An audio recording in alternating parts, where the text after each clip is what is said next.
वो हमेशा से ही पेंटर बनना चाहती थी, पर उसके माँ और पिताजी ने उसको कभी भी इस चीज के लिए सपोर्ट नहीं किया और उसकी शादी नीरव से हो गई। नीरव रजनी को बहुत प्यार करता था, पर रजनी हमेशा चुपचाप ही रहती। वो इस शादी से खुश नहीं थी। वो ये शादी नहीं करना चाहती थी। उसे तो हमेशा से पेंटर जो बनना था। अपने इस सपने को वो नहीं पूरा कर पाई, इसलिए वो हमेशा उदास रहती थी।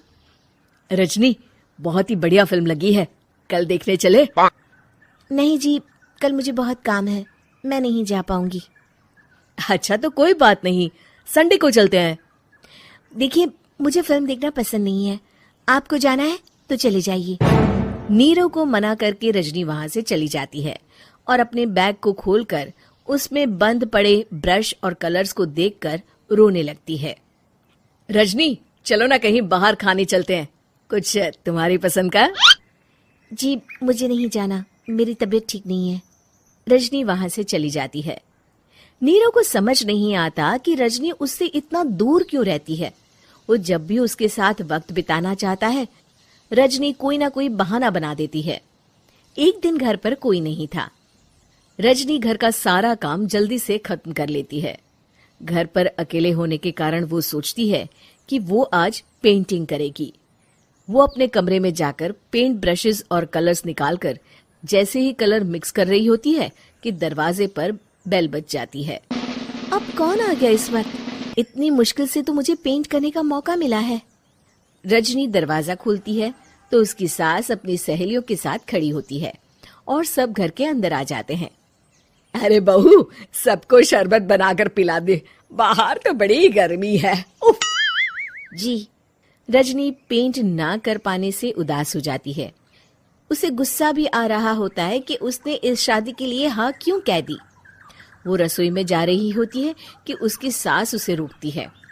बहू, सबके खाने का भी इंतजाम कर लेना, आज का लंच तो ये सब यहीं करेगी। हाँ।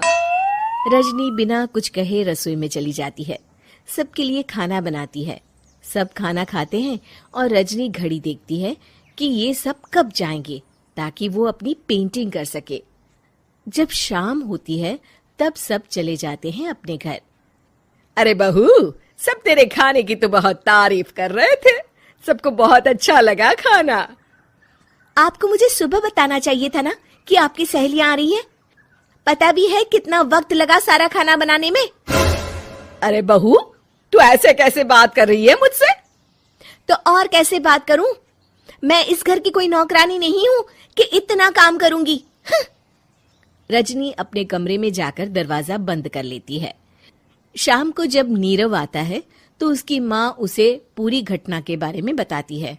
क्या? रजनी ने आपसे इस तरह बात की माँ? हाँ, और पता नहीं उसे क्या हो गया है, शाम से बाहर भी नहीं आई है। मैंने तो कई बार आवाज दी, खाना भी नहीं खाया उसने।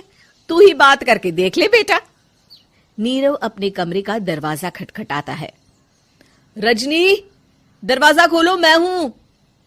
रजनी दरवाजा खोलती है और फिर वापस जाकर अपने बिस्तर पर लेट जाती है। रजनी, माँ से बात करने का ये क्या तरीका है? मैंने कोई गलत बात नहीं की है। अरे तुम क्यों ऐसे बर्ताव कर रही हो सबके साथ? क्या तुम इस शादी से खुश नहीं हो? रजनी कुछ नहीं बोलती। अरे बताओ मुझे रजनी, क्या ये शादी तुम्हारी मर्जी के खिलाफ हुई है? हाँ, मैं ये शादी कभी नहीं करना चाहती थी। तुमसे क्या, मैं किसी से भी शादी नहीं करना चाहती थी। रजनी रोने लगती है। चुप हो जाओ रजनी, बताओ मुझे, तुम क्यों नहीं करना चाहती थी शादी? रजनी बेड के नीचे से अपने पेंटिंग्स, कलर्स, ब्रश, पेपर्स निकालती है। इतने में उसकी सास भी कमरे में आ जाती है। ये देख रहे हो, ये थे मेरे सपने। मैं पेंटर बनना चाहती थी, पर माँ पापा ने कभी सपोर्ट नहीं किया और मेरी शादी करवा दी। मेरे सारे सपने टूट गए। हर वक्त बस गुस्सा आता रहता है मुझे। मैं जानती हूँ कि आप लोगों की इसमें कोई गलती नहीं है, पर मैं क्या करूं, मुझे समझ में नहीं आता।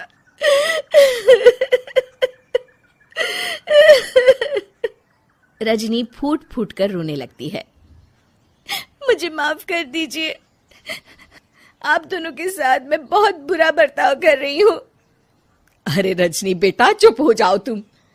नीरव पानी लेकर आता है। ये लो पानी पियो और शांत हो जाओ। रजनी पानी पीती है और उसकी सास पेंटिंग्स देख रही होती है। अरे नीरव, हमें तो पता ही नहीं था कि हमारी बहू कलाकार है। अरे कितनी अच्छी पेंटिंग्स बनाई है, देखो तो। ये वाली तो मैं अपने कमरे में ले जाऊंगी। आपको ये पेंटिंग्स अच्छी लगी? अच्छी नहीं, बहुत अच्छी लगी। और तुमने हमें बताया क्यों नहीं? तुम जब चाहे पेंटिंग कर सकती हो रजनी। हम तुम्हारे सपनों को पूरा करने में तुम्हारा पूरा साथ देंगे। हाँ बेटा, हम कला की कद्र करते हैं। हम कलाकार तो नहीं, पर मुझे गर्व है कि मेरी बहू एक कलाकार है। रजनी, नीरव और सास तीनों हंस पड़ते।